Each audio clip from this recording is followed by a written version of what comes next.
18h sur TV Vendée, c'est l'heure de votre second rendez-vous avec l'actualité de la journée. Nous sommes le jeudi 4 août 2023. En raison d'un manque de personnel, à compter de ce soir 18h30, les urgences du centre hospitalier Côte de Lumière des Sables-d'Olonne seront fermées jusqu'à ce vendredi 8h30. Une équipe paramédicale d'urgence pourra intervenir sur déclenchement de la régulation du SAMU pour prendre en charge les urgences vitales. Mardi, au prieuré d'Auzay se déroulait la 3e édition des Lettres d'Auzay, un surprenant festival consacré à l'art de la correspondance. Et cette année, l'artiste et peintre mexicaine Frida Kahlo était à l'honneur. Voyez ce reportage soigneusement écrit de la main de Grégoire de Châtillon. Quoi de mieux que de la musique mariachi pour honorer la plus populaire des artistes mexicaines ? L'artiste peintre Frida Kahlo est à l'honneur pour cette 3e édition des Lettres d'Auzay, une journée de festival dédiée à l'art postal. Sur place, chaque visiteur est d'abord invité à se rendre au relais de la poste. Chacun vient pour venir prendre du papier, donc de toutes sortes, pour pouvoir écrire une lettre à soi ou à n'importe qui. Et on a un atelier d'art postal qui va permettre de personnaliser sa lettre, donc soit de la peindre, de faire des collages. Libre cours à l'imagination de chacun pour réaliser une œuvre postale.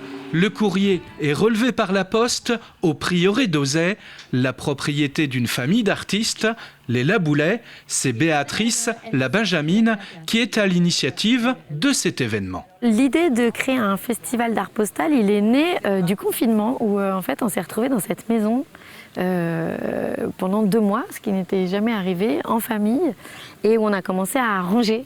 Et en rangeant le grenier, on a retrouvé des kilos et des kilos de lettres, de correspondances de nos ancêtres, de notre famille, puisque ça fait 250 ans qu'on est ici, donc le grenier c'est le disque dur de la famille. Lecture de correspondance de Frida Kahlo, lancée de Santiago pour mesurer sa force, installation, spectacle. Ici, l'aînée de la famille, Pauline de Laboulais, a préparé une pause méditative en connexion avec Frida Kahlo. Elle a eu un accident à 18 ans. Oui, alors c'est une structure fabriquée par mes enfants. J'ai déjà dormi dedans, c'est merveilleux.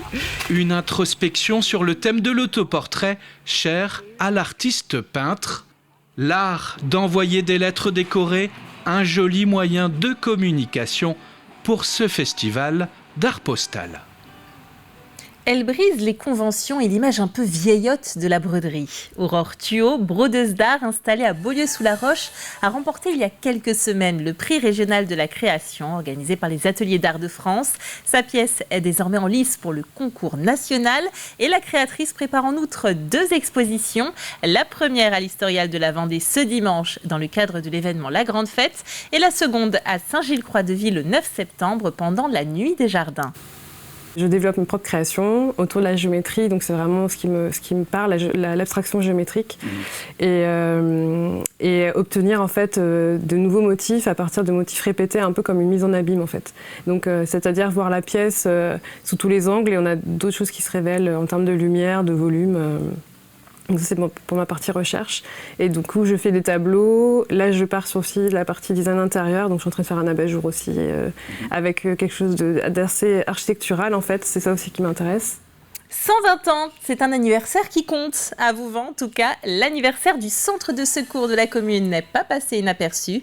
Une journée entière de festivités et de commémorations, un grand moment auquel nous avons bien évidemment assisté.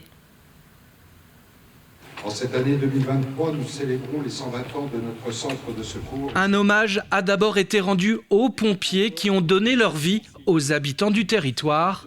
Une population qui concerne non seulement la commune de Vouvant, mais aussi celle de Ceuzay, Bourneau, Mervan et Saint-Maurice-des-Noux.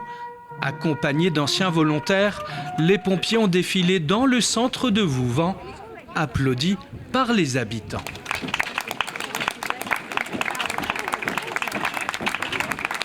« 120 ans pour le centre de secours de Vouvant, cela méritait bien une fête d'anniversaire pour ces héros du quotidien. » Vouvant, c'est une commune de 900 habitants, donc tout le monde est connu. On a dans les pompiers des pompiers qui avaient leur papa qui était pompier. Donc on a un attachement qui est très très fort avec des liens paternels et maternels au niveau de la commune de Vouvant et des communes avoisinantes. J'appuie sur quel bouton? Le blanc, peu importe. Pour Lionel Maupetit, pompier volontaire de 1965 à 1985, ce sont pour lui 20 ans de bons et de mauvais souvenirs. Les bons souvenirs, bonne entente entre les pompiers, et puis les souvenirs, les accidents, des noyades, tout ce qui s'est passé, quoi, les incendies aussi, et à n'importe quelle heure de la journée ou dans la nuit. Et j'ai fait ça pendant 20 ans, quoi. Mon fils est capitaine des pompiers à la Châtaigneraie. Et mon petit-fils est pompier professionnel. C'était un rêve d'enfant, j'ai toujours voulu être pompier et j'ai commencé par les jeunes sapeurs-pompiers au pays de la Châtaigneraie, par des connaissances avec mon papa. Et après les jeunes sapeurs-pompiers, je suis rentrée à la caserne de Vouvant. Une journée d'anniversaire au pied de la fameuse tour Mélusine, emblème de la commune. Sur place, le public a pu aussi découvrir une exposition de véhicules anciens, un anniversaire qui s'est achevé par une soirée musicale. On parle judo à présent avec ce stage de pré-saison qui se déroule cette semaine. Après l'avoir organisé pendant 50 ans à Thonon-les-Bains, pour la première fois, le comité de judo de Seine-Saint-Denis a choisi La Roche-sur-Yon pour réunir la crème des jeunes sélectionnés. Un stage intensif avec des jeunes venus de toute la France ainsi que quelques Vendéens. Le judo, c'est un sport individuel, mais c'est peut-être un petit peu contradictoire. Il faut être nombreux pour pouvoir s'entraîner. Et puis dans un club, souvent, on est un petit peu tous les jours avec les mêmes partenaires, les mêmes adversaires. Donc là, ça permet une ouverture, de s'entraîner avec d'autres, avec qui on n'a pas l'habitude. Et puis, c'est le meilleur moyen pour progresser. Et puis, pour eux, ce qui est intéressant, c'est que c'est à La Roche-sur-Yon. On n'est pas obligé d'aller très très loin. Ils sont à peu près une vingtaine de minimes cadets juniors du club. Donc ils ont tous su en profiter et on est hyper satisfait de cet échange.